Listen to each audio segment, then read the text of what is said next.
The state of Texas held the first primary of the midterm season yesterday. Democrats continue to surge to the polls, having one of their largest midterm primary election turnouts in the state in more than 16 years. But far more Republican voters showed up at the polls across the state than usual as well. Joining us now, national political correspondent for NBC News and MSNBC, Steve Kornacki. He's live at the big board. And in Austin, Texas, professor at the Lyndon B. Johnson School of Public Affairs at the University of Texas, MSNBC contributor Victoria DeFrancesco Soto. Steve, we will start with you as you're dressed in your casual Kornacki chic, which we always like to see. It means it's been a big election night. What are your big takeaways from Texas? Yeah, let's start on that issue of turnout. Look, this is sort of the first statewide primary of the 28 midterm season. A lot of questions here. Were we going to see a big surge on the Democratic side? Maybe signs of not so much energy on the Republican side. We'll look at you go to the top of the ballot yesterday, the gubernatorial race, statewide primary. They weren't great primaries, but you get a sense of how many ballots were cast on each side.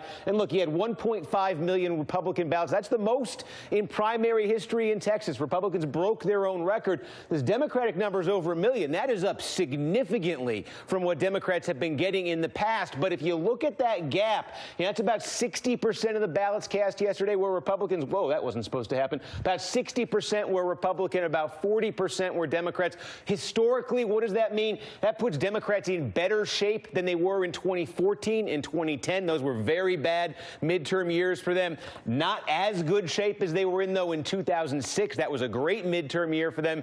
And if you go all the way back to 2002, well, 2002, Democrats actually had more ballots cast than Republicans in Texas. So that's one thing we're keeping an eye on. Another thing we're looking at here, too, is some of these congressional primaries where Democrats think they have a chance to knock off Republicans. One in particular, this is in the 7th district. This is suburban Houston. This is a Republican district. And what was so interesting about this Democratic primary, national Democrats panicked about this. Whoa, that also wasn't supposed to happen. Let me try that one more time. National Democrats, let's see if we can get that up. This is where you start breaking stuff. There we go. Laura Moser, National Democrats tried to sink her campaign.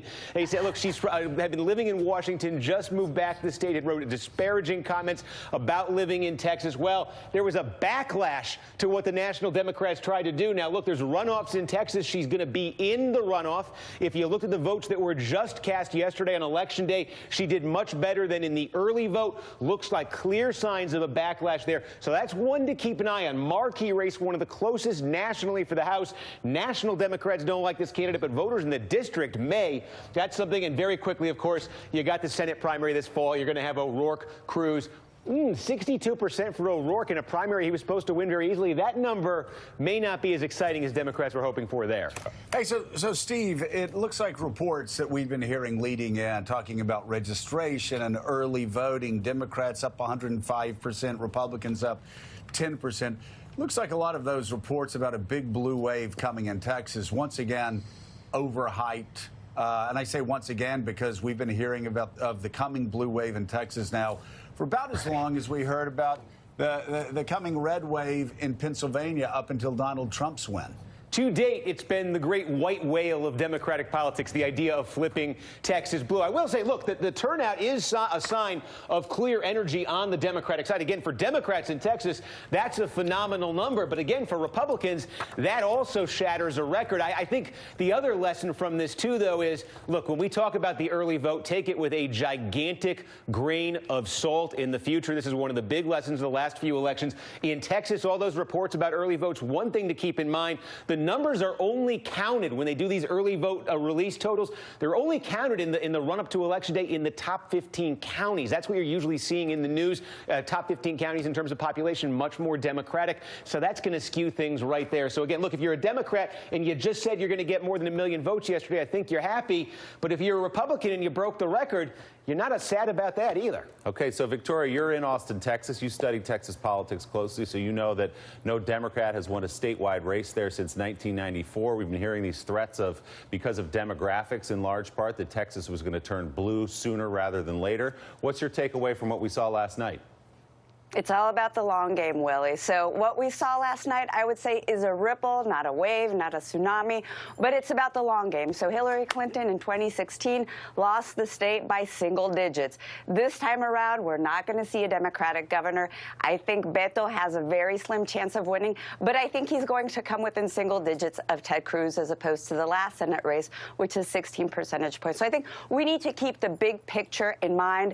Democrats did turn out more, but again, this is a Republican state. Trump's approval ratings here among Republicans, 83%. Texans are conservatives. Even Latinos tend to be a little bit more conservative than Latinos outside of the state. So big picture, a little bit of momentum for Democrats out of Texas, but Texas is unique. It's so conservative compared to the rest of the country. It's more like a southern state than a western state. And Steve, because it's Texas, there's a Bush on the ballot. George P. Bush, is it? Yep. George P., yep. Land commissioner, pretty big job in Texas.